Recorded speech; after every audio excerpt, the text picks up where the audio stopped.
Guérir sa relation à l'homme, ça commence pas avec l'homme, ça commence avec toi, avec tout ce qu'on a projeté sur lui, tout ce qu'on a projeté sur l'homme. Donc, ça demande de faire face à cette projection-là qu'on met sur lui. Donc, il faut lâcher la personne et connecter à ce qu'on projette sur lui. Donc, ça, c'est pas nécessairement facile quand on a très, très peur d'aller plus profondément. On a très, très peur de ressentir la réalité en dessous parce que ça nous amène à nos blessures profondes en tant que femme. Et ça, c'est un voyage qui est très sensible dans ce sens où la femme a peur de la réalité. La femme préfère l'illusion, préfère la projection, le feel good, la zone de confort. Pourquoi? Parce qu'on est terrorisé d'aller ressentir en dessous la réalité plus profonde et la source des blessures qui conditionnent notre rapport à l'homme et pourquoi on projette telle ou telle chose sur lui. Donc, guérir la relation à l'homme, ça veut dire que je dois faire face à tout ce que j'attends qu'il me donne. Donc, une espèce de mécanisme, comme une espèce de nœud qui veut toujours recevoir en retour quelque chose. C'est comme « donne-moi ça »,« tu me dois ça »,« donne-moi ci ». Donc, dans la relation, autant énergétique, affective, que tous les niveaux, financière, matériel, à plein de niveaux, la femme va attendre qu'il donne quelque chose pour se sentir, pour que nous, on se sente digne, protégé, rassuré, désiré, vu, etc. Sauf que c'est ça qui est important, c'est que tant ce longtemps que tu projettes sur l'homme tout ce que tu veux qu'il répare de ce que ton père n'a pas fait initialement dans son rôle et principe masculin en toi, à travers toi, dès tes premiers jours jusqu'à ta puberté, tant que tu attends que lui ait le rôle de soigner et guérir la trahison que tu as vécue en relation avec ton père, que ce premier principe masculin dans ta vie t'a trahi parce qu'il a manqué et failli à sa fonction paternelle, d'autorité, de protection, quand dans ta puberté ou en évoluant en tant que femme, tu avais besoin d'une sécurité, tu avais besoin d'un point stable, tu avais besoin d'une figure paternelle, non pas excessive, mais dans une figure qui donne les bases de ce qu'un principe masculin est supposé de donner, plutôt que nous laisser aller dans notre vie pour faire n'importe quoi, et de sentir que cette protection-là nous a fondamentalement manqué. C'est le cas de beaucoup de femmes dans notre réalité moderne, c'est-à-dire on vit dans un monde où le père a tellement été absent, tellement été mou, tellement été faible, tellement sans autorité, je parle. Et souvent, quand on dit le mot autorité, c'est galvaudé, ça veut dire autorité, ça veut dire oppression. Non, une autorité saine et alignée, c'est tout ce dont une femme a vraiment besoin de recevoir dans une vie.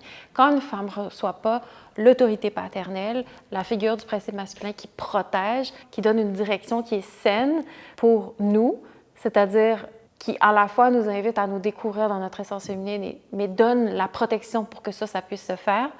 Tant si longtemps on n'a pas vécu ça, qui est un manque d'autorité masculine dans notre vie.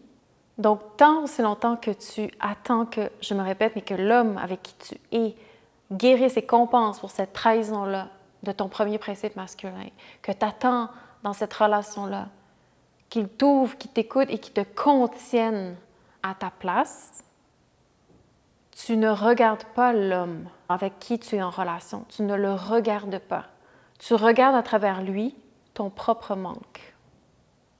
Donc, la guérison commence le jour où tu arrêtes de vouloir qu'il te sauve, où tu rapatries chez toi, dans ta maison, dans ton corps, dans ton histoire, la projection, puis que tu vas à la racine de cette histoire-là, la racine de ce qui génère le besoin de projeter sur l'autre, de par les failles qu'on a vécues dans notre vie, dans notre enfance, dans notre relation à notre père, et que ce voyage-là de revenir à la source de cette projection-là fait qu'on crée un espace dans la relation à l'autre. C'est-à-dire, si je ne projette pas, j'ai un espace pour ressentir l'autre.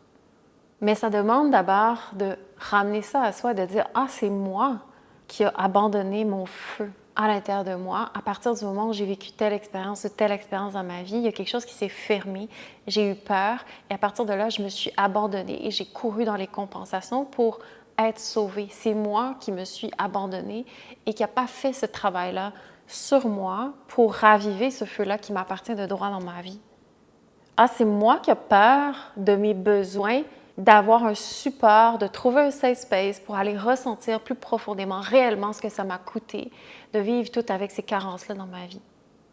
ah, c'est moi qui ne m'écoute pas du tout dans mon histoire, dans ce que j'ai à guérir, dans mes zones d'ombre, dans tout ce que ça m'a coûté, dans toute la rage, la frustration, dans tout ce que ça a généré en moi, que j'ai jamais laissé exprimer, que j'ai jamais laissé sortir en moi. C'est-à-dire toute la douleur que ça m'a coûté, par exemple, de ne pas avoir un père présent, de ne pas avoir une mère présente ou d'avoir vécu telle chose, on ne se laisse pas, on n'ose pas laisser cette voix ou se laisser vivre qu'est-ce que ça nous a fait, qu'est-ce que ça nous a coûté ou de digérer. Puis ça ne demande même pas nécessairement d'aller tout régler ça avec notre père ou les principes masculins en question ou avec les personnes concernées. C'est un voyage très intime à soi de dire « Ah, je m'autorise à laisser vivre la douleur, la fissure, le manque, la carence que ça a coûté en moi et qui depuis me coûte dans chacune de mes relations à l'homme.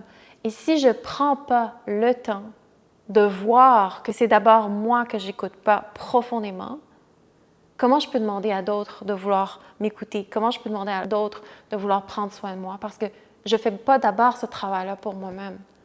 Donc, on impose beaucoup aux autres la guérison de failles qu'on a peur d'aller voir nous-mêmes.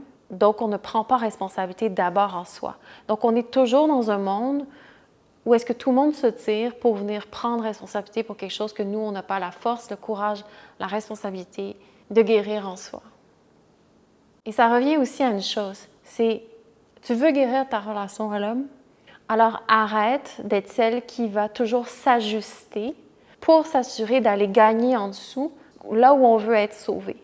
Arrête d'être celle qui a besoin de plaire constamment, qui n'arrive pas à dire non, qui a toujours des comportements, des réponses pour faciliter une relation qu'on déteste à un niveau, mais qui en dessous va venir nous donner la compensation ou l'espace d'être sauvé dans tout ce qui est en fait au cœur de nos failles, profondément de notre histoire.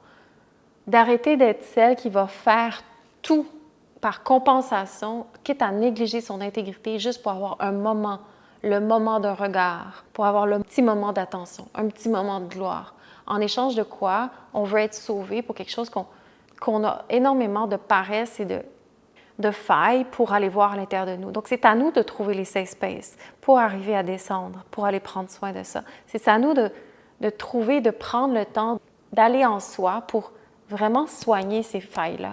Parce que sinon, on perpétue un monde de carence dans nos relations. Et on va se mettre dans nos relations toxiques, dans des dépendances affectives qui ne font que cacher et compenser quelque chose que c'est à nous de prendre responsabilité. Donc, quand on commence à initier ce voyage-là en soi, qu'on commence à juste oser ressentir ce que ça nous a fait mal dans notre vie, le manque d'avoir un père exemple, etc., et qu'on ose descendre dans la réalité. Parce que la femme, on sait, on déteste, je l'ai dit, on haït la réalité. Parce que la réalité nous met à ressentir, on préfère l'illusion, etc. Donc, du moment où on commence à faire ce voyage-là et qu'on prend responsabilité pour ce qu'on sent vraiment en nous, que ça fait mal ou tout ce que ça nous a coûté, à ce moment-là, on arrête petit à petit. On cesse de projeter sur l'homme, soit le danger qu'il représente. Parce que nos mères, par exemple, nous ont dit « Ah, l'homme est un danger, l'homme est dangereux, l'homme a une puissance qui peut faire mal. » Ou qu'on projette, par exemple, que l'homme doit être absolument cette promesse-là qui vient tout remplir dans notre vie. Quand on arrête de projeter tout sur l'homme, l'image en lien avec cette faille-là qu'on a, alors il y a quelque chose de très beau qui commence à s'installer, c'est que l'homme devient le miroir de quelque chose qu'on a besoin de voir. Et je le dis beaucoup dans mes vidéos et je le répète, c'est que l'homme devient un allié pour voir et pour s'aider dans quelque chose qu'on veut nous-mêmes prendre responsabilité. Et ça, c'est vraiment un bel espace. C'est-à-dire, ça ne demande pas d'être parfaite. Ça ne demande pas pour entrer en relation avec quelqu'un d'avoir tout réglé. Parce que sinon, on ne serait jamais en échange. On serait jamais... Non, ça veut dire, je n'impose pas le poids sur l'autre. Et ça, c'est énorme comme différence. Ça veut dire, je peux être très clairement et honnêtement avec ma réalité, mon parcours, ce que je vis en moi. Mais parce que ce processus-là est vivant en moi et que j'en prends responsabilité, ça peut venir un échange très riche où est-ce que d'humain à humain, on se rend compte dans quelque chose où est-ce qu'on se feel. Et quand je feel quelqu'un et que l'autre me feel, ça veut dire, je te vois dans ce que tu expérimentes sans que j'essaie de projeter quelque chose de toi. Donc, j'arrête d'imposer par-dessus. Là où toi-même tu as des failles ou là où toi-même tu essaies de cheminer dans tes aspirations ou là, peu importe, j'essaie pas d'imposer quelque chose par-dessus toi. Je veux pas te mettre un moule et un cadre par-dessus qui tu es toi. Je te feel dans ce que tu vis et le fait que je te feel, je te vois. Et si chacun se voit là où on est, dans l'honnêteté de qu'est-ce qu'on est, alors là, il y a un espace entre les deux personnes et cet espace-là, c'est ça qui est sacré. Et c'est là qu'une connexion peut être nourrie. Parce que dans cet espace-là, on n'essaie pas de voler l'un de l'autre. On nourrit un espace d'un miroir où chacun peut se voir et s'aider à grandir dans ce qu'on comprend, qu'on voit et qu'on touche en nous. Où est-ce qu'on peut apprendre à se réaliser et s'actualiser parce que l'autre n'est pas en train de voler ou de prendre de nous ou imposer quelque chose, de créer une pression, de projection de la relation qu'on a manquée à travers notre mère ou notre père. Donc ça, c'est énorme parce qu'on vit dans un monde vraiment de déficit. Nos relations sont juste pour être sauvées l'un de l'autre, sont juste de la compensation. Même s'il y a des couches dans lesquelles, par-dessus, on peut se sentir bien, il y a des ententes, des espaces où est-ce qu'on se rejoint. En dessous, ça reste qu'il y a toujours quelque chose qui va tirer en dessous, c'est « donne-moi ci ». Et l'autre, c'est « attends de ça en retour ». C'est comme, il n'y a jamais cet espace sacré où est-ce que c'est juste « je te vois là où tu es ». Et je te reçois là où tu es et on s'aide à grandir dans cet espace-là sans que je t'impose quoi que ce soit. Et c'est ça où l'espace que je mentionne, l'espace sacré, l'espace neutre, qu'on n'essaie pas de manger de l'autre ou prendre de l'autre, cet espace-là qui respecte l'échange entre deux personnes, qui est très, très rare et très difficile à cultiver, c'est dans cet espace-là que quand on parle de guérir sa relation à l'homme, ça veut dire que c'est d'abord redevenir femme dans son propre regard. Et quand je réussis à respecter ça pour moi-même, qui n'est pas un chemin facile, je respecte cet espace-là aussi pour que l'homme, dans son propre regard, lui-même devienne conscient de ce que c'est de revenir homme. Donc, on se crée un espace de découverte de soi. Et c'est ça la puissance de la connexion entre un homme et une femme, c'est que je te laisse l'espace pour redevenir homme et je te laisse l'espace pour redevenir femme parce que je le découvre moi-même à travers mon propre regard, parce que cet espace-là me donne le miroir pour le toucher, le découvrir et l'explorer à tous les jours, à tous les moments, à tous les instants, où est-ce que j'impose pas une projection sur l'autre. Mais d'abord, ça, c'est possible juste quand je cultive un espace très profond à l'intérieur de moi. Et des fois, cet espace-là est quasiment absent. Et ça veut dire, je veux être honnête avec cette réalité-là. Des fois, on se met en couple, mais on est en surdose, on est complètement submergé avec toute l'histoire qu'on porte en nous, tout le bagage. On n'a plus d'espace pour l'autre parce qu'on n'a même pas d'espace pour soi. Donc, c'est important de respecter où est-ce qu'on est rendu. C'est important de respecter que prendre et de créer de l'espace pour soi, c'est un chemin et que j'ai besoin de le cultiver pour moi-même. Quelque chose qui est possible quand on trouve un safe space.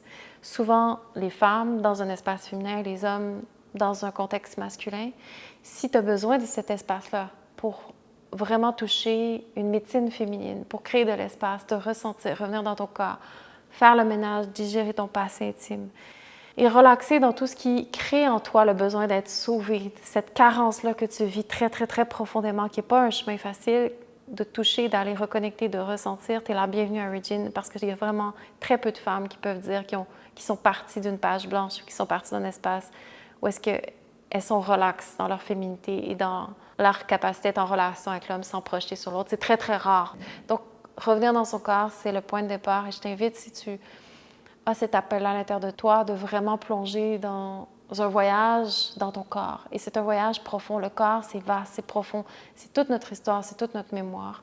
Tu es la bienvenue à toucher à cet espace-là dans les classes Origin, dans les cours hebdomadaires, dans tous les services qu'on porte. Et on ouvre aussi la formation immersive de 12 mois, qui est un voyage profond pour aller beaucoup plus loin dans tout ce que je partage dans mes vidéos.